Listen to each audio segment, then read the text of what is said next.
Broadcasting live from the Business Radio X studios in Phoenix, Arizona. It's time for Valley Business Radio, spotlighting the Valley's best businesses and the people who lead them. Hello and welcome to Valley Business Radio, where we tell stories that the traditional media tends to ignore and help connect you to the right people. I'm your host, Dr. Adrian McIntyre, and I'm joined in the studio today by three fascinating, brilliant, and interesting characters from our local food and beverage scene. With me is Dala Al-Fuwaires, principal at FJI. Welcome, Dala.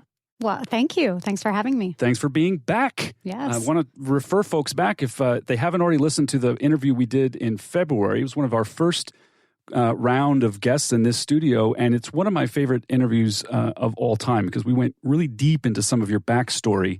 We won't rehash all of that here today, but I would just refer folks back to that, and it's really great to see you again. Thank you. Also with me is Patty Gii from Rott and Grapes. You've got two locations in town. Yes. Welcome. Thank you. Thanks for having me as well, and for putting me in such great company. Yeah, you're in good company here. Yes. Because also in the house is David DeLorenzo, the DeLo, owner of Bar and Restaurant Insurance, real deep knowledge and expertise in what it takes to keep the hospitality industry protected from the financial downside of this venture. Welcome, DeLo. Thank you. Excited to be here. Dala, why don't you catch us up just a little bit? Since we last talked, one of the things that back then was a few months away that now is happening is your Design It Forward competition. What is Design It Forward and how does it serve up-and-coming hospitality business owners here in the Valley? Sure. So Design It Forward is a contest that we host every year. This would be our third annual. And we basically award one innovative bar or restaurant concept with our design services. This year, we kind of kicked it up a notch and we're adding a few bonus offers, and you get to work with a graphic designer and a photographer in addition to working with us. This is the third year of this annual competition. What have you observed in the submissions? I know that the deadline is, if not now, it's Friday. Friday, right? How has your vision into what's happening in the Valley been informed by the submissions you're getting for Design It Forward? What are you seeing out there? I'm seeing that a lot of food trucks or smaller businesses have very innovative ideas. They just need the additional support to get to that next level. But there's plenty of innovation. I think they're paving the way for what the future of food and beverage could look like in Arizona. And the competition is judged by a panel of experts. Yes. Talk a little bit about the process of how the winner will be selected. Sure. So if I were to select the winner, I think I'd be biased. So I try to step away, be fair, and give the responsibility to experts in the industry. And funny enough, someone that's here in the room with us, the DeLo, he is actually one of the judges. We have some other local celebrities that are on the panel, chefs, restaurant owners. We try to cover all industries. Now, this is an opportunity for someone with a concept, with a vision, something they want to make happen in the world, to get the kind of creative and design which goes beyond aesthetics, the kind of support that they need to help make that vision a reality. What inspired you to provide this? I mean, you're busy, you're flying around. Last time I saw you, you were just about to leave to Northern California to do a design sprint. I want to hear a little about that. Sure. But what made you think that this sort of design it forward, pay it forward type approach was a good fit for you and what your vision is? Well, I don't remember if we talked about this last time, but this started because when I first started my firm about 3.5 years ago, I relied on my community to help me get started. So I spent a week in week one of FJI being born, and I reached out to everybody that I knew in the industry, let them know that I was doing this on my own, and if anybody had advice or leads to send my way, I would happily accept them. And within a matter of a week, I had 5 projects on my desk, and I just was so thankful. I couldn't believe it. And I wanted to thank everybody in my community in return, but I knew that a thank you card would not suffice. So I brought this to my mastermind group and said, here's the dilemma. I need something big, something that will really show my gratitude. And after a couple of brainstorming sessions, Design It Forward is what we landed on. I love that story because it reveals something about who you are as a business owner and as a human being. You can relate to what it's like to take a huge leap of faith. Mm-hmm. At that moment, you were leaving unexpectedly because the owner of the firm you were with had gotten sick. Yes. I remember the story. And, yes. and all of a sudden now you're kind of thrown into this world of, all right, well, I'm going to make a go for it on my own.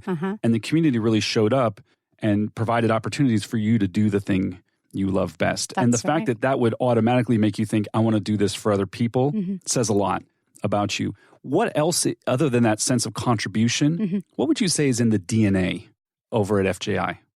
In what sense? In terms of how we approach design? How you approach projects. I know there's a lot to say about the aesthetics and experiential side of your work. Yes. What makes it all unique?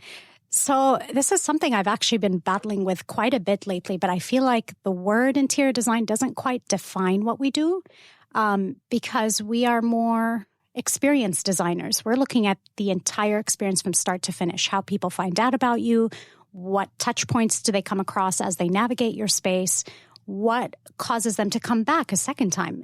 At the end of the day, revenue and bottom line is essentially what we need to provide our clients with. So I would say we take a holistic approach that covers a lot of aspects beyond aesthetics. This is actually a perfect point in this conversation to transition over and ask Patty Gii, Chief Executive Member, co-owner of Rott and Grapes, who is also a client of FJI. Yes. A friend now. Absolutely. And a lovely human being. We met Lifelong. just recently at the Roosevelt Row location. But before we get into your backstory a little bit, let's just have you answer that question. What is unique about the services that Dala and her team provide? Well, aside from Dala herself being the extraordinary person that she is, she's very personable. She's, very giving, as you clearly have heard. She's been so wonderful to work with. I have a design background as well, not in interior, but, so I have a little bit of an artistic eye, a creative eye, and she was very open to my words and to my suggestions and didn't poo-poo like, hey, I'm the expert here. She was always very open and willing to, make those little, I don't want to say, Adjustments. Yeah. I mean, we made adjustments and, we went with things and we definitely helped each other get to sleep at night because there was some things that were just like, oh my God, is this really happening or not happening? It's out of our control. Out of our control, right? Just like, it's going to be fine. We're going to be the only ones that know. Don't tell anyone. I have a sneaking suspicion that kind of chaos and unexpected challenges to be overcome mid-stride is probably in the nature of things. In this industry? Well, she would definitely be able to answer that one. But, in my experience with just business in general, there's always going to be the unexpected. So now you mentioned a background in design, and I was intrigued as I was poking around a little bit preparing for this interview. If you don't mind, can we go all the way back to Gibbs High School? Oh my God, you did you? I did. And what I learned, St. Petersburg, Florida. Yes. You're going to high school. I am. I auditioned. And they have a special magnet school program. Correct. For the arts. The Pinellas County Center for the Arts. Correct, yes. Was that active? Is that the program that you joined? It was actually called the Artistic Talented Program until it got a little bit more funding, and then they came up with Pinellas County Center for the Arts because it was starting to get a lot of traction. But to go back to the 80s, which I'm a child of the 80s, there was a show called Fame at the time. And I Want to Live Forever. That school, it really was the epitome of, that show where, we were inner city. People were traveling from many, many miles away and getting up very early in the morning to come to this particular school for their artistic talent. Were you bused to the school or were you living nearby? Because I was actually... I was zoned to go to a different school that was a little bit closer, but it wasn't that much further for me, honestly. So there's another thread to the story with Gibbs High School, which is it was the very first public school for Black students in the county, founded in 1927 during segregation, was not desegregated and or integrated, although there's some debate about whether those two words mean the same thing, until 1970. And so very much a mixed urban population. What was it like to be a young adult discovering design in that rich and somewhat also conflicted environment. It's not a school known to be an easy place to go. No, like I said, it was considered an inner city school. I mean, there was railroad tracks like that ran along our property. Was it on somewhat the industrial wrong side of the tracks, so to speak? At times it felt like it. Yeah, but it really was an adventure. I couldn't have asked for a better high school experience, honestly. And not many people would say I would do my high school years over again. I enjoyed it that much. I would do it again. And that included, I had to go to summer school to get in all my credits because I was doing, 3 periods of art a day. So there was a lot of, interesting days where you'd show up. And I mean, just the crowd was so diverse. That just added to the creativity, in my opinion. Our whole school was just so diverse with people coming in from everywhere. And then you had local people and whatnot. So, we had a great sports team. So I don't know if you looked at some of our, 1960 something. Yep. Yeah. Football. Yep. Football, basketball. And a number of pro athletes that came out of that school and went to the league or basketball, baseball, et cetera. So a really fascinating mix. There's one other thread to your story, though, that you talk about in the bio on your website. And that is you're 12 years old. Yeah. You go on a trip to Italy. Yeah. And at the age of 12, discover wine. I do. Okay, now what's that all about? Because I'm not sure that's... There's an interesting little aspect to that whole story, too. At the time, I was going to a Christian school, and I was allowed to go on this week-long trip and miss school in exchange for keeping a journal. So, I'm all into art at this point in my life and always had been. And so I'm making notes and drawing little diagrams of, the paintings and things, because we went in every single basilica there is from Rome to the outskirts, to Tuscany. So I'm keeping this journal and I'm making little notations about, our travels and, the meals and that sort of thing. And Mom's like, keep the wine out of it. Don't talk about the wine. Because, at this particular school, it wasn't a Catholic Christian school. It was like Christian school. So I was brought up in the Baptist church, but also on the Catholic side, because I have family members who are all very Catholic. Oh, so you get it coming and going. So yeah, I got it coming and going. But the wine was Mom's idea. Yeah. If the story you tell is true, and I have no reason to single mom and limited budget, and she's, dishing out. Through. Yeah, I'm drinking a lot of bottled water, and this was at the time where you couldn't just drink the water coming out of the walls like you can now. And I wasn't really that big into pop, but occasionally. So, I mean, it was digging into her finances for this trip. And so she was just like, just drink the wine. It's free. The wine is free. Yeah. Drink the wine. I'm booking my next flight tomorrow. I was not aware that the wine was free. It wasn't free when I was. Well, there was like this package deal, I think, that they had pre-purchased, and there was wine that came with every meal. So these strands all come together, and the third piece of your story, of course, is the Rottweilers. Yeah. And so we've got design and art, we've got wine, and also at an early age, dogs. Always had dogs in the house. My brothers had a beagle that was, always into trouble. That was fun. My mom and I had gotten a poodle when I was very young, and so that was like my real first dog was a poodle, and she did not like me.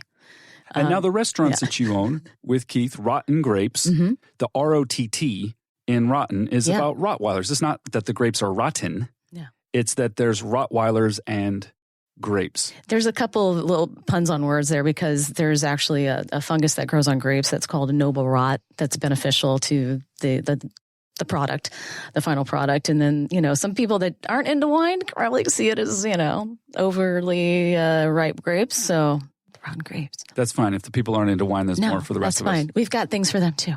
I want to come back in a few minutes and learn about that journey of deciding to open these restaurants and how that's gone. But David DeLorenzo, the D-Lo, I also want to get a little bit of your backstory here. You grew up in Arizona. And how did you find your way forward into the role you are now as the owner of Bar and Restaurant Insurance, the leading expert in hospitality insurance here in the Valley?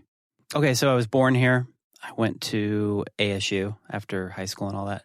I worked for Warner Brother Records in college and did an internship. Lived with my parents for 3 to 4 years during the college days and then after, so that I could make no money and work for free. And I didn't get laid at all living with my parents.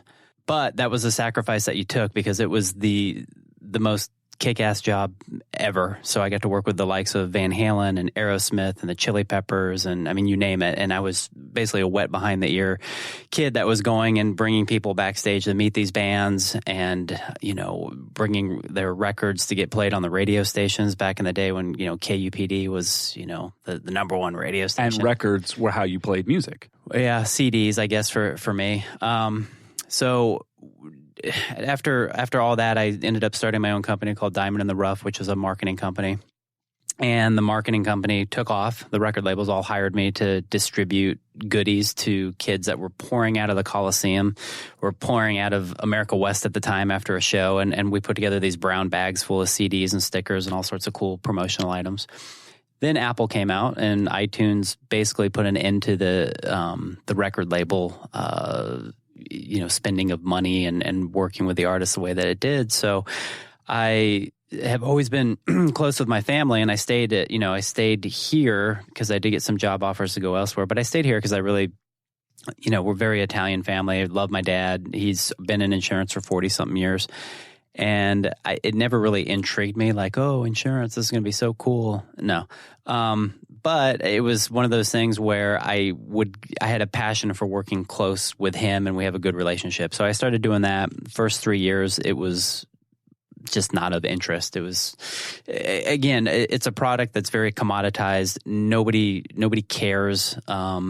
Unless there's some sort of emotion or passion put, you know, behind it. And what kind of insurance? Just straight up home insurance, auto insurance, that kind of thing? Yeah, so he's owned a brokerage called the Ambassador Group that I now own. I bought from him. Home, auto, life, health, all that sort of stuff, commercial. He never did a lot of commercial. So after 3 years of doing it, I just remember I had a come to, you know, whatever, Buddha in my head while I was sitting out sweating my you-know-what off by the airport, and I'm in a junkyard. I'm insuring a junkyard, okay? And the guy was so rude and so it just, you know, and I'm still in my 20s, and I'm just like, what am I doing? So I just went and had some lunch with some friends that were in the hospitality industry because I knew I loved the hospitality. I knew I loved entertainment. That was my background. That was my passion. I had posters of, you know, Eddie Van Halen on my wall when I was a kid, and I literally meditated to the fact that one day I will work with him. And guess what? One day I was sitting on stage sharing a cigarette with him, and I don't even smoke, but that's how enamored I was.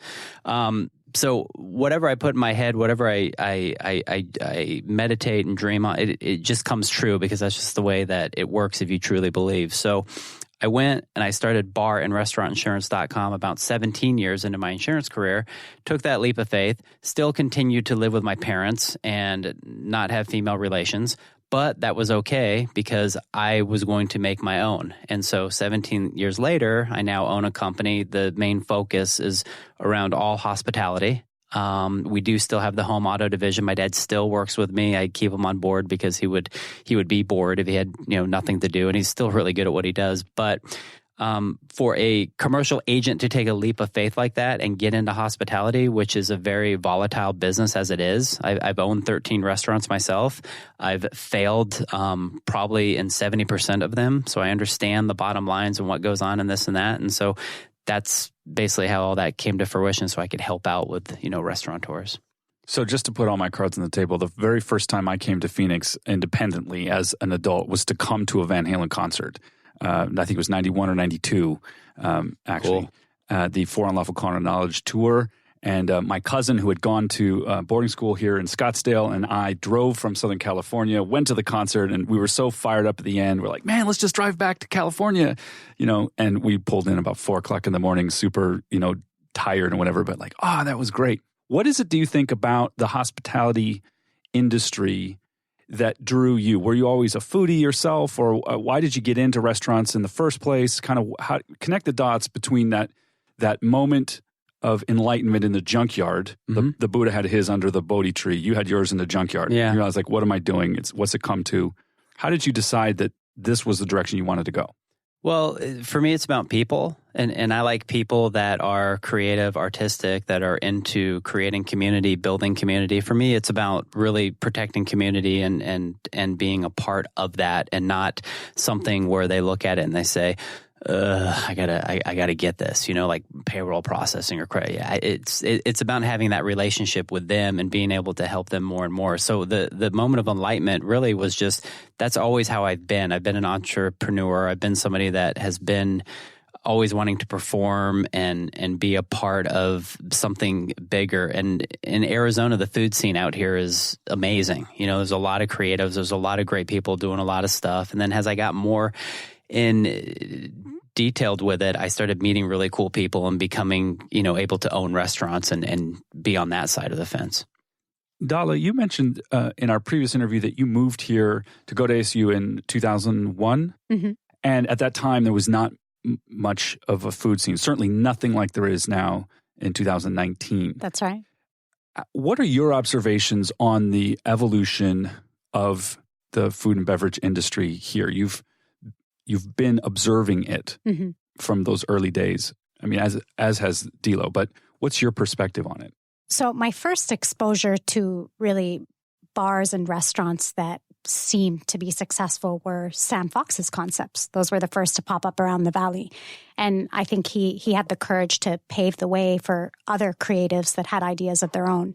I think that recently we've been moving away from the giant, let's call them chains that we see throughout the Valley to more mom and pop restaurants. And maybe there's 1 or 4 of them and they're more unique experiences. And, you get to, when you dine, you get to meet the owner just like you did when you were at Rotten Grapes. And I think that that's what we're hungry for these days. And I'm seeing a lot more of that. So it's really giving permission to smaller creatives to do big things. One of the things I love about some of your concepts and executions is the way you found ways to tell the community's story as part of the design inspiration mm-hmm. Through historic photographs or through other elements. Why was that approach something that you resonated with, or what about that is important? So I'm sure you've heard the word Instagrammable thrown around. People want spaces that are Instagrammable. But beyond that, I think what they're really saying is we need a marketing strategy for our bar or restaurant. And so I think that our design solutions should really keep that in mind. And so by getting the community involved in the development of the restaurant, I think is a good way to kind of get the buzz going before the bar or restaurant opens. Patty, community is such an important part of the vibe and the business model in totally. Restaurants like yours, right? Mm-hmm. And you've got some unique approaches as well. Talk a little bit, first of all, in a more general way about how you think about community as the owner of these 2 locations, Rotten Grapes Uptown and Rotten Grapes Roro. And then also specifically, maybe you want to talk a little bit about the wine club and how that initiative has drawn people into something even beyond just the menu at the restaurant. So when we look at the locations that we chose, there was a large part of, being on the fringe of a community of people that really had nowhere that they could walk to. Or if they could, they were starting to get, saturated, that sort of thing. So we came up with this concept that was very community friendly. It's a locals feel, a locals vibe. And as Dala pointed out, we are a mom and pop organization. So Keith and I are typically there most of the time. They see more of Keith than they do me. He's kind of the day shift. I'm the evening shift, but I'm working out of the home office quite a bit because I handle all the marketing. But I am marketing, and I'm really trying to reach out to our community and listen to what they're wanting and what their needs are. So that's why we've started doing certain things with our local artists. So we've been doing comedy for, a year and a half or so now. And we've been doing... just recently, we started doing trivia at our Roosevelt location, but we've been doing trivia for quite a while, too, at our Uptown location, and that's always fun for the locals to walk into and have fun with that. So what's coming up, too, as we talk about art, is we're going to start doing some short film nights. And so that's on the schedule coming up on Saturday the 27th. But we'll start doing that on a regular basis, and all this will be on our website. And then the other thing, too, that has been communicated that people are really interested in is storytelling. So we're actually going to start doing a storytelling night. So a lot of people have stories to tell. Amazing. And we would love to hear them. And which or both locations? So right now we're going to, because we're really trying to get more attention to our Onyx Basement Lounge. And we're going to do a lot of that down there because it's definitely more privatized, and we can have that sort of, speaking engagement and showing of films down there without, intruding on people that are coming in to dine. And that's the Roosevelt Row location? Yes. Yeah, 3rd Ave. So I love that little space when you gave us a tour. Such an intimate, almost speakeasy feel. Yeah. But, very accessible, interesting neighborhood, a lot of fun stuff going on. And it's a nice, cool getaway, the summertime. To get go below ground is not something you can do very often no. around here. So that's kind of neat. Yeah. Talk about the wine club. Obviously, going back to the age of 12, you've been a wino, but yeah, what inspired you to add that offering? So it goes back to a lot of, the extracurricular activities. When Keith and I traveled before we owned a restaurant, we would always seek out these little locals places, somewhere where we could go and find a nice eclectic list of wines to choose from, or even craft beer. And it was really difficult to find places like that because I think they struggled in, getting outside of that, the norm, the Bud Light commercials and, all of the mass marketing that's around the well-known brands.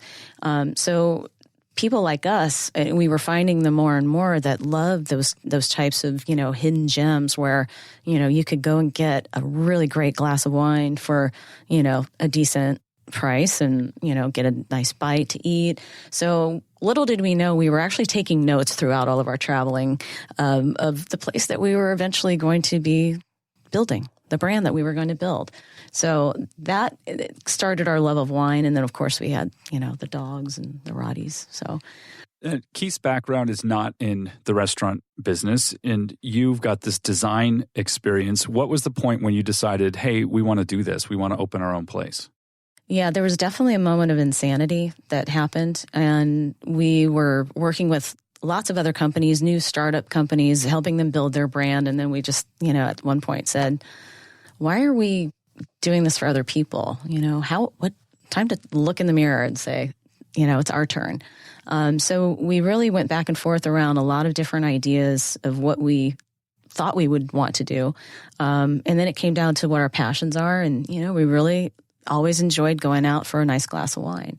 And that kind of really what took us down this road, somewhere where you could bring your dog as well. So that was also something that always had to fit into the plans, have to be able to bring the dog, to the patio or, hang out with your dog and that sort of thing. Now, for a restaurant or bar goer, a nice glass of wine, a nice dinner out is one kind of experience. For the restaurant owner, you might be thinking in terms of the wine list, the skilled sommelier, et cetera, et cetera. Mm-hmm. But Dilo, there's another dimension to all of this, which is the liability side of the equation. The liquor liability laws are a big deal. And I know that one of your roles is to really advise business owners, bar owners, restaurant owners, in how to think about protecting the asset that they're building. Can you talk to us a little bit about the issues around liquor liability and the kinds of protections you're recommending or advising people do? Liquor liability is the number one exposure in the state of Arizona. And I say the state of Arizona because all states have different liquor laws, basically pertaining to what goes on there and this and that. So Arizona has what's called basically, I call it they just need to be knowingly intoxicated law. And that's what's in Title IV, which is the name of Arizona liquor law. So all you have to do is serve one drink to somebody that is quote unquote noticeably intoxicated, bunny ears or quotations. And what happens at that point is not only that establishment, but all the other ones down the road can all get drug into a lawsuit. So God forbid that person leaves your establishment, only has one drink, doesn't matter. And they go and they kill somebody on the 101. Unfortunately, I've had these claims too many times in 20 years of doing insurance. And generally the person that is driving that is drunk, they're the ones that are not injured. It's the other party that ends up getting injured, or maybe their kid, or they're really bad situations, or somebody loses a leg or something like that. So the families of those parties, or the surviving party, they go and they sue the person that, is driving drunk, and they generally don't have enough insurance coverage because state minimum limits are usually what they have. And that's really, they just raised the minimum limits of auto liability to $2,550 now, which just happened. But it's generally never enough for a fatality or for losing a limb or not being able to work or, perform the rest of your life. So what happens is the establishment or establishments all get named in the lawsuit because they supposedly carry liquor liability. Again, you don't have to carry liquor liability in the state of Arizona, but quite frankly, you can probably lose your business if something like that were to happen, even if you're not quote unquote guilty. Even if they don't find sheer negligence on your part, the attorneys are able to sue any and everybody down the road, whether they have viable evidence or not. And so really what that insurance policy comes into play for is defense cost. They defend the restaurants and the bars until they can figure out, how to come up with a settlement and not go to court. So it's a really prominent issue in Arizona, where, just an example, like California, you have to overserve somebody that is a minor. That's pretty much clear cut the law. They have to be under 21. If you serve them, you're liable. If not, you're not. Vegas, there's no law. They don't even carry dram shop out there. It's a joke. So for many years, been trying to get Arizona law changed more favorable to the establishment to create more of a burden of proof before they can get sued. But you have to change. It's a constitutional change that you have to change within Title IV. And you can only imagine when you're making a constitutional change, that's all of Arizona. You have to get everybody on board. Yeah, it's supposed to be hard for a reason. Correct. Because there's a lot of special interests that would like to do that just willy-nilly. And of course, we want to protect the citizens and the state from that. But as you say, this is a very, very important issue. Certainly in the 7 years that I've lived here in Arizona, seeing the headlines, for fatal crashes where, alcohol was involved, and then also seeing the follow-up stories where the establishment that was serving the driver is now implicated in the lawsuit. It's a very real and very challenging thing. Does everybody realize this, or do you have to do a lot of education to get bar and restaurant owners to realize the extent of their exposure? I have, yes, is the short answer to your question. And I do continuing education all the time. We have a subsect of our company that does liquor training for all servers, managers, employees. So that's important. If I'm going to write anybody's insurance, I want to make sure that they have the training certifications and that they are at least knowledgeable in that, Is that something equivalent to tips? Or I know there's a couple different types of training. Exactly. There's other exposures that restaurant and bar owners have, and they may not realize they have, things that are increasingly being litigated around food contamination or data breaches, right? Of course, you've got employment-related cases, discrimination or labor disputes of various kinds. So you're not just talking about liquor liability. You're trying to put together a whole package of protections that cover everything from workman's comp all the way through to some of the specifics that you were describing. How do you help an owner navigate that landscape? Mm-hmm. Yeah, that's a really good question. So owning restaurants myself, understanding that your bottom line margin, if it's in the plus percentages, you're doing well. It's tough. And it's like, what are we going to spend money on to protect ourselves, to be able to sleep at night for? So really my job is to go in, take the information, put together numbers and coverages based on any and every exposure that I can think of that I've seen over the years. And you bring up employment practices. That's a huge one. That's becoming more and more. As people from California come over to here, a lot of that mindset and those aspects come over here because we're seeing an influx of people getting sued for discrimination, sexual harassment, right or wrong. It's happening. And so if you don't have the adequate coverage for that, you as an owner of an establishment, whatever it is, bar, restaurant, anything, you're going to end up paying for it. But in the same breath, it's like a lot of these owners that are on premise, we don't have that problem. That'll never happen. Cool. But you were made aware. Here's the price for it. Here's the coverages.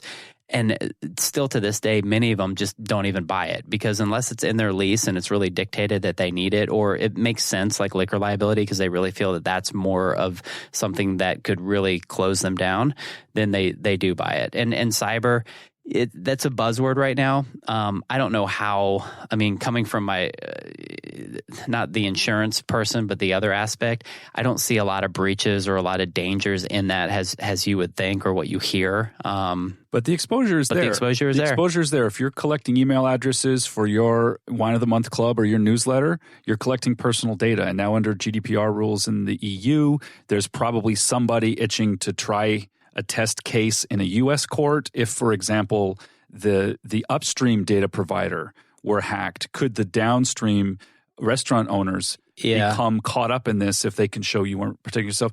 If you've got Wi-Fi, if somebody's bank logs into their bank account from your Wi-Fi and it's not secured Wi-Fi, and then there's a hacking, they might come. So I don't know. These are speculative. I'm not aware of any actual cases, but given our devices are connected 24/7 and we're doing all of our sensitive data everywhere we go, there's probably some exposure there that needs to be looked at carefully. And there definitely is. And there's definitely a bunch of layers to who's responsible for what and how that works. And so to get back to your point, yes, the exposure is there. But again, when you're dealing in the hospitality industry and you're giving them carte blanche buffet of everything to chew off on, they're going to be like, I'll take the liquor liability and not the cyber. I think we're going to be okay on that. Yeah, and that's a lot of that happens now.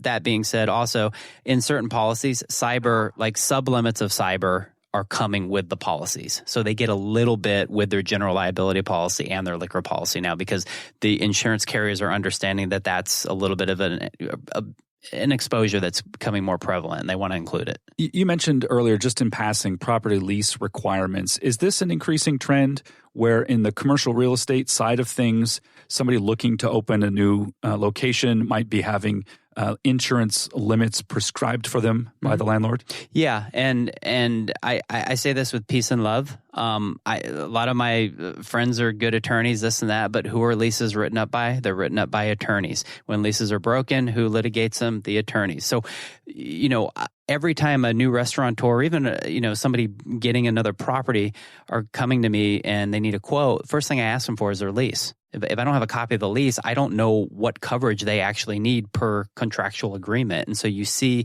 more and more, we want a $5 million umbrella. And sometimes it can become so uncost affordable for the restaurant because the insurance is so much just to get in. Dala, back to you on the design side. You're also involved in complex negotiations. If you get involved early in a project, maybe even before a site has been selected, you're looking at so many different dimensions, literally and metaphorically, right, to try to help the visionary with the idea execute it in space and time and form. Who does that put you in dialogue with? Are you talking to landlords and the city, and as well? What's the network of relationships your design firm is enmeshed in? I don't really have direct communication with the landlord, but because I've had so much exposure to it, I can advise my clients on things that I've experienced in the past. What I have been able to build is this database of industry professionals that a new business owner would need to start looking at or hiring early on. And one of them is actually DLO, because it's, insurance is something that you may forget about because you're dreaming big and you're not thinking about the day-to-day details.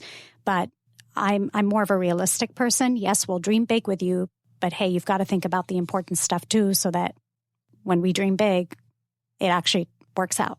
Patty Gii, you said that you spend a lot of your time focused on marketing. What are some of the current trends? What are you paying attention to? What are you building into your marketing approach? What does it take these days, especially in a very hot and competitive industry, in a geographical area like ours? What does it take to cut through the noise and start to build those kind of brand awareness campaigns? Yeah, I think a lot of it has to do with, we always say, our service and the quality of our products, speak bounds as to, why we are where we're at. But getting that messaging out to the community and letting them know that, we're not just another little startup. We've done our homework. We've got, professionals that we're working with.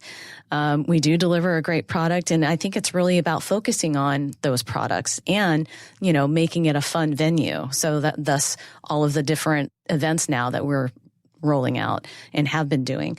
So I think it's really about communicating that we have, one of the best products out there, in our area. We're easy to get to. We actually have parking, unlike some of the other, real populous areas around Central on Roosevelt. We actually, again, we have some parking. We are walking distance, from the light rail, and it's a multi-use type of space. So if you've got an event, we can probably, entertain and host your event. And we do catering. So we're really trying to well-round and get our brand out there in terms of all these various things and all these facets that, that community is looking for. So even if they live down the street, doesn't mean they want to get out in the heat and, walk over to our place. I get it. Just walking from the parking garage into our space is like, wow. Yeah, 6 blocks on a summer night is a long trek. We're on Uber. We've got Postmates. We've got Grubhub. And there's some special people in the community at Portland on the Park and Roosevelt Square that, we've told them we'll deliver to you. So, because they're right there and they've got a lot of, money to spend. So they love our restaurant. So it's, those little things that are setting us apart in that, they love our food, but sometimes it's just easier to stay in that nice, cool living room on the couch with Netflix going.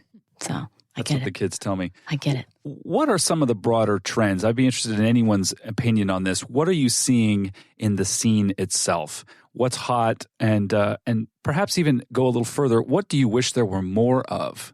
Dala, do you want to start us off? Sure. I think, Patty kind of touched on this, but people are looking for more than a dining experience. Good service and good food is kind of the expected foundation.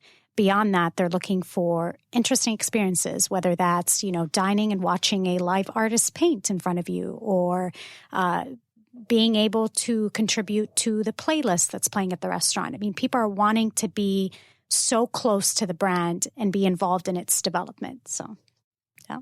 I'm going to go with the fact of the population boom and the fact that minimum wage is going back up again. You're starting to see already the trend of fast casual, and it's just going to increase and increase. And you're going to see robots, and you're going to see 1 or 2 people behind the counter. It's happening, whether people acknowledge it or not. It's happening, and it's not necessarily a bad thing because then the more creative places that are doing the stuff that Dala just talked about are going to be those places that people really want to go to be a part of community and make an event and a night out of it. And then you're going to have the other aspect of stuff where people are just going to want to grab and go home and watch Netflix.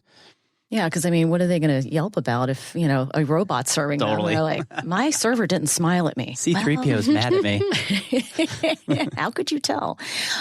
So, yeah, to your point, you kind of really covered everything, and I'm not really sure where to go with that. Well, also you may not, I don't know, if as you, Keith, own 2 locations and you've got the operations as well as the marketing as well as everything.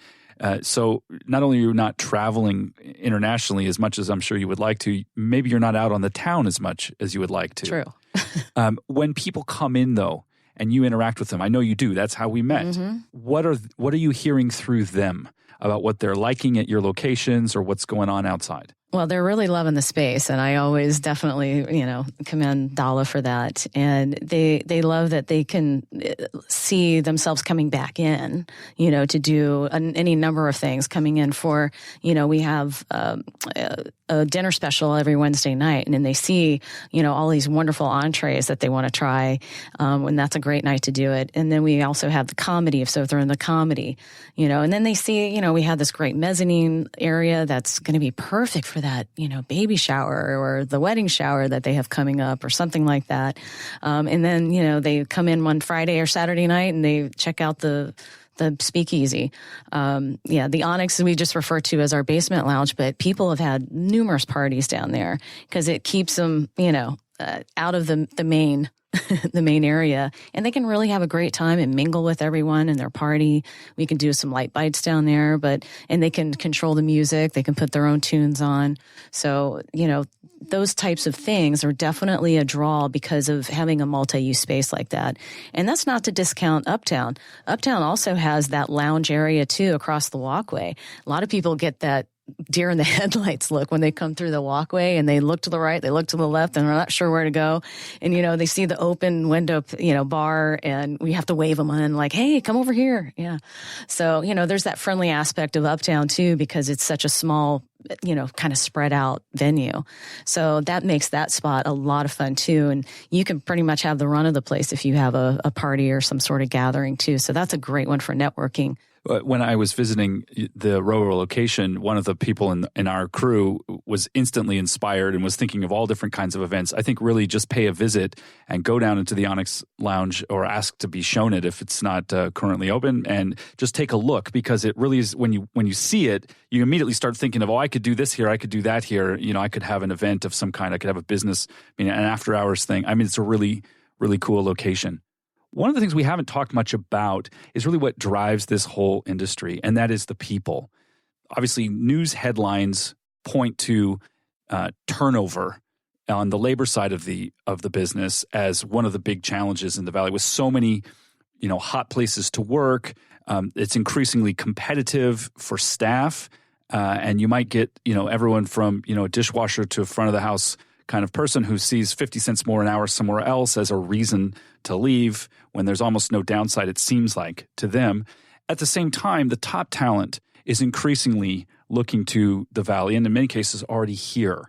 So what's going on the people side of this business? What are you seeing, Patty, from the business owner perspective? And then I'd be interested in hearing you guys look at it from your lens as well.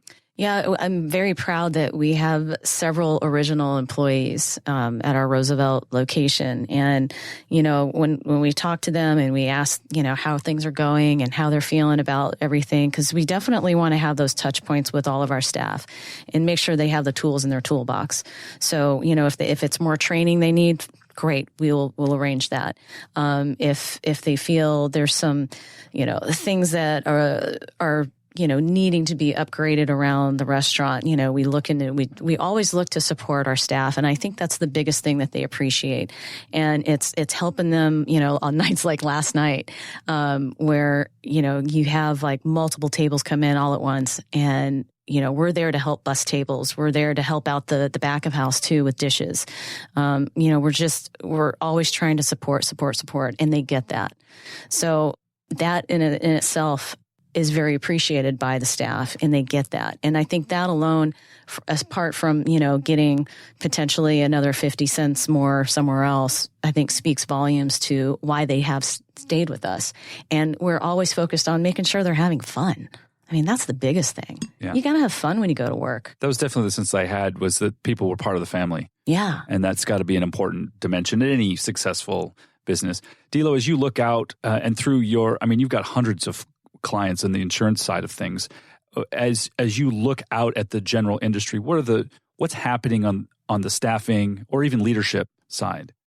Well, I'll give huge kudos to Upward Projects and to Fox, and I say that not just because the food's delicious and they do a great job with systems and management and all that, and they create that team unity, but some of my best clients to date have all come from there. And it's like those two concepts just like breed these little babies, and then these babies come out and they have some amazing concepts when you look at Cotton and Copper and Worth Takeaway, and the names go on. So that's really cool to see, and kind of an incestuous growth of really cool, concepts popping out of bigger ones that were successful out here. And they also, from what I understand at a distance, having listened to some of their leaders speak about this issue, have a really strong push around culture that runs across their different properties, and really trying to connect with people and get people connected to something greater than themselves. What about turnover and on the staffing side of the thing? Is this as much of a challenge as it's kind of being bandied about, or is it really not that big a deal? You'd find that anywhere.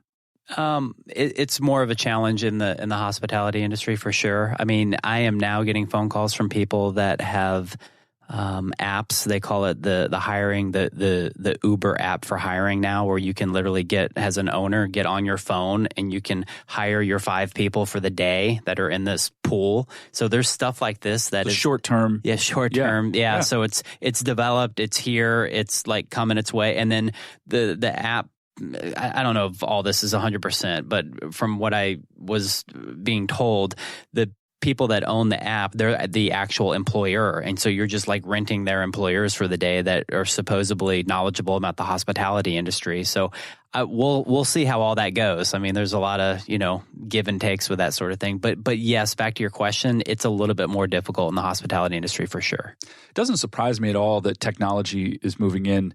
Just yesterday in the studio, we had 2 HR-focused people, one from Insperity, which is a large national HR services firm, and then one from Aligned at Work, which is a more niche training and development, leadership development agency. And we talked about tech and the way in which technology is moving into anything that is time-consuming but follows rules and patterns. And so, if you think about from the perspective of an owner, if you're having scheduling is a huge aspect of running any team like this. And if you end up with a gap, how do you fill the gap? Well, if there's an app that can get you a skilled dishwasher or busser or even server on short-term notice, it makes a lot of sense. One of the things that I was fascinated by in that conversation, just to share some of that intel with you, is that Insperity works as a co-employer with the businesses that bring them in to provide full suite of HR services. So there's some unique and evolving ways in which these partnerships take place. Yeah. Exciting to see that at least there's some attempts made to solve problems using technology. And of course, every solution creates its own new set of problems, but that's okay. We get to innovate as we go. Dala, you got your eye on a lot of things, both in the world of design, which goes into aesthetics as well as experience and many other dimensions, as well as what it takes to have these establishments become successful. Mm-hmm. What do you see out there on the people side of this equation? Owner or employer side, employee? On the employer side, okay. The owner side, that's probably who you're interacting with more. Yes. But as you go out and visit places, looking for inspiration, keep a sense of trends, you see the other side as well. So give us what you got. Well, from the owner side, I would say that it's this balancing act of their passion and what the audience wants, right? Because they may be two colliding things. And to be a successful business, again, it's the bottom line. So I think it's, honoring what the owner's vision is for the space in balance with what community wants. On the employees side, I think I'm seeing more of a family feel. There's a lot of profit sharing happening out there so that people actually feel like they are a part of the business, which means that their longevity with the company is a lot longer. So I think that's a way to help resolve the turnover. One of the things that we talked about last time you were here was the unique way you have packaged your services to make them accessible, to avoid kind of industry speak, yes, to really help an owner or someone with an idea understand how best to work with you. Yes. And you told me recently you had just flown off to the Bay Area in California to do a design sprint. Yes. And that's not one of the things we had talked about. What is a design sprint? Yes. I'm familiar with the language out of agile development in tech, but how does it work in interior design and experience design for the hospitality industry? Yeah, this is something that transpired after we met, and it was because I took some time to listen to my clients and find out where there was a gap and where I could come in and fill that gap. But as we grow as a boutique firm, our projects are getting bigger and the budgets are getting bigger. But I don't want to lose my foundation, which is helping businesses that deserve the extra help. Yes, it may be out of budget, but we've created a new offering called a 24-hour design sprint, and it's basically 24 hours of our design time at a much reduced rate. So rather than giving the client the full package, it's almost a DIY package where we put together design, hand it over to them in a manual form, and they take it on themselves. Now, you've also done, and this is not traditional for you, or at least in your experience, you've also done some design at a distance. Yes. The coffee shop in Kuwait is an example where you created an entire concept and delivered what they needed to execute on it, and you never went to the space, even though you were born in Kuwait. Right. Right. So how are you evolving your own ways of working? The design sprint is one. What else is kind of percolating? Let's see. Tough question to answer. I think we're becoming more accepting of the digital world. I was opposed to it because I'm a person-to-person type of person, and I love that communication. But I'm finding that my clients across the board are wanting to jump on a video call or a phone conference rather than making the drive, even if they're here in the Valley. Even better when they're in another state because it alleviates the cost of having to fly out and communicate. So I think we're streamlining our processes by really being efficient and pre-planning our get-together so that we don't have to have 20 meetings. We can boil it down to 1 or 2. This is just one man's opinion, but I'm already so intrigued by your background and your family history. I think you have more media and comms in your DNA, like literally in your DNA, than maybe you have realized will make an impact in your business. I mean, was it your grandmother? Your mother was a broadcaster. And my grandmother as well. And your grandmother as well. Really industry-leading women's voices in the Gulf and in the Middle East. Yes. And now you are broadcasting on Instagram. Instagram stories and lives are an essential part of your business. Now, of course, everybody can do that, but there's something unique in the way you're approaching this. Have you realized yet that you are a media company as well as a design firm? Yes. My business coach has made me aware of that. That was not the language I was using, but I think it's kind of cool that I'm following in the footprints of my grandmother and mother, but in my own way. And really how this came about, and just for anyone that is not familiar, I've been posting a lot of short clips or tips about everything we do on a day-to-day basis. And it's a way to educate the community about what it is we do exactly, because I think interior design is misunderstood. Dilo, you also have really broken ground in a new direction not that long ago by embracing social media content creation, live streams, podcast. You're moving not just from an insurance broker expert doing workshops in conference rooms to really communicating and nurturing and educating people online. What about that are you inspired about? What's working? What kind of give us a sense behind the scenes? You guys are creating a lot of content these days. What's that like for you? So probably about a year and a half ago is when I've always been active on Facebook. About a year and a half ago is when I really got active on just posting every day and posting community and posting who I work with, why I work with them, how I work with them, and informational tips and all that sort of stuff. So I've really enjoyed it. I've got a lot of good feedback from it. I never understood the algorithms or how any of that stuff works, nor did I care. I'm just a guy that sells insurance at the end of the day that loves the hospitality industry. But through that, I've made a lot of great connections. People are becoming aware. And when people, see me on LinkedIn and Instagram and Facebook, they're like, wow, you insure them. You insure everybody. Perception is everything. What you throw out there. Absolutely. A lot of times people will just, make an assumption that everybody's looking. So I always do that. And it's not a matter of how many likes you get or how many this or that. Nothing to do with that. It's just about, again, building community and getting everybody involved. Everybody is involved in your business, their business, that sort of thing, so that we can all kind of work together. So through that, it's parlayed into something to where I've been wanting to do a podcast for a year. I just pulled the trigger. I sat in my backyard. I bought a mic and I had a iPad and I just started talking to myself. And I was like, this is cool. A couple of my friends chimed in. They're like, you have did a good job. Okay, whatever. So I started booking up interviews, and then that progressed into finding one of my interviews was a social media company out of here that specializes in Instagram and Facebook called the Local 480. And after interviewing them, they came back to me with a proposal to film my podcast and to air them and create these short snippets and some of these things, other things that go on. I think you even listened to my Aaron Chamberlain one because he got a message from you. So that was really cool. I mean, I had never met Patty Gii before. And she's chiming in on Aaron Chamberlain's podcast with him telling his story. And for me, the podcast was all about people telling their story. It's not about me. It's not about insurance. It's not about any of that. It's about these really talented people out here that are busting their you-know-whats to run their business, to just tell their story, because I think people love stories. And so that's what Instagram is about as well. It's about storytelling. And so now we're creating short, Netflix-type stories through Instagram, and we're trying to help out the hospitality industry so that I can create more added value for my clients and other people out there to get their name out there, but to a visual audience that they may not have had. And so once the local 480 guys, going back to that, came out with this proposal to do my podcast,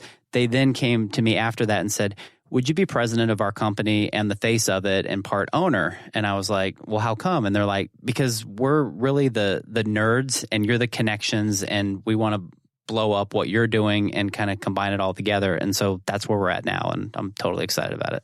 It's maybe an unfair comparison, but it takes me back to not one of the greatest movies ever, but Fast Times at Ridgemont High. You're not the Spicoli character, but you are the guy selling Van Halen tickets in the hallway. For sure. And something about that. With a mullet. Right. Exactly. I had one. That guy.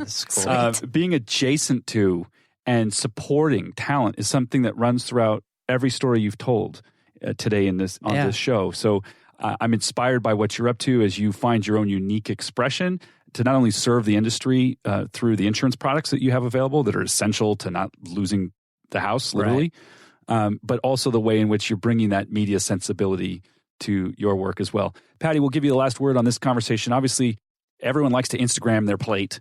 And so you have, maybe not everyone, but a lot of folks, you've got a lot of community-generated content in addition to the more formal and professional marketing materials, images, words. How's that all playing out for you? What's your sense of it? Everybody's got these lovely smartphones and they take amazing pictures, most of them. If you have the right lighting or some sort of, filter on your phone, you can take some pretty cool pictures. So yeah, there's definitely a lot of community driven imagery out there of our products, and, just people having a great time that, we're just like, this is great. Google is been amazing about collecting a lot of that. So, and it does it for each location automatically. So it cuts out a lot of work from, what I have to go out and organize. So yeah, that's been really awesome to have people, snap pictures at our place and of, the decor and, their cocktails and, It really goes to the heart of something. I have a theory, and we can't test it or prove it here, but that the nature of experience is changing. And so for a bar or a restaurant, it's not only what happens inside that space, it's the way in which that gets connected out into the lives and followings of the people who come in. And so designing spaces as Dala does, not only about the aesthetics, the lighting, the decor, the furnishings, et cetera, but also we've talked about the sound design, the other aspects of it, but really designing the experience itself to make it something that reaches out of the room and into the communities, plural, of the patrons, I think is really the wave of the future.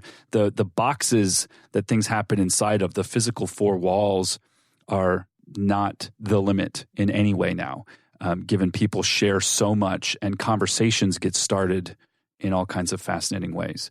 Well, we're out of time for the show. I feel like I could talk with you guys forever. This is a fascinating conversation, but let's just do a quick roundup. Dala, where do you want people to connect with you to learn more about FJI and about the work you're doing? Sure. So we are most active on Instagram. That's FJI.design.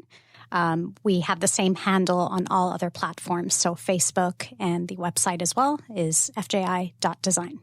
And that's your website. So yes. It's important for people to realize that this is one of the new domains. Yes. And the website is FJI.design. Yes, nothing not .design.com. No, that's right. It's just .design. FJI.design. Wonderful. Thank you, as always, for sharing your insights with us today. Thanks for having me. Dilo, where do people connect with you and learn more about what's going on, both on the insurance side as well as your social media productions? Yeah, on the insurance side, we have at Bar and Restaurant Insurance. And then I also have the podcast is called Bar Restaurant Podcast. I try to keep stuff real simple. If you want to watch me do a workout in my driveway with the skier or the rower, that's at the Delo. It's quite entertaining and 115 degrees. I don't care. It's fun. And then and you can always find me on Facebook. So. And Patty Gii, people obviously should visit Rott and Grapes, two amazing locations, one in Uptown, one in Roosevelt Row. But in addition to that, where do they connect with you and learn more about what you're up to? Yeah, I know. Please come in and let me talk to you about wine, because that's what I love to do. Let's taste some wine. But yeah, Instagram is definitely probably our fave. We've got, our Rotten Grapes is our handle. There's no E there. It's ROTTN. And then, we definitely put all of our events on Facebook. And then we have our website too. So it's rottengrapes.com. Marvelous. Well, thank you all very much for contributing your insights. I'm excited by the trends and the evolution of the hospitality industry here in the Valley, and look forward to hearing more from all of you. Thanks for coming in. Thanks, for having us. For all of us here at Business Radio X, this is Dr. Adrienne McIntyre, and we'll see you next time on Valley Business Radio.